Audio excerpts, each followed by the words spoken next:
ሰው ነው ይደሰታልም ይቆጣልም ከፋልም ችግሮችን እያስተናገድን ነው የምንኖረው ደስታዎችን እያስተናገድን ነው የምንኖረው ከዚህ አንፃር እንዳጠቃላይ እስላም አይደለም ባልና ሚስት መመካከር ምዕራፍ የተቀመጠለት ትልቅ አጀንዳ ተሰጥቶት ወአምሩሁም ሹራ በይነሁም ብሏል ቤተሰብ ሲሆን ደግሞ ብዙ ምስጢሮች አሉ መወያየት መነጋገር አስፈላጊ ነው ነገሮች ደግሞ ሰው ሁሉ ነገር አይወጣም እሱም ሊጎለው ይችላል ያ ጎደሎ የሚያጋጥምበት ጊዜ ነገሮችን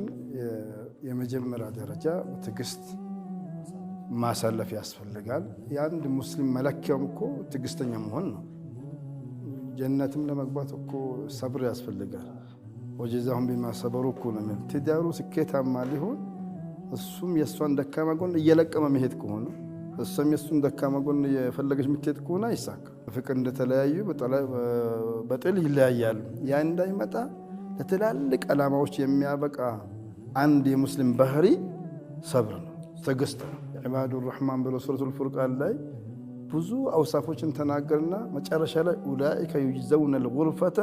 بما صبروا ብሎ በሱ ቋጨው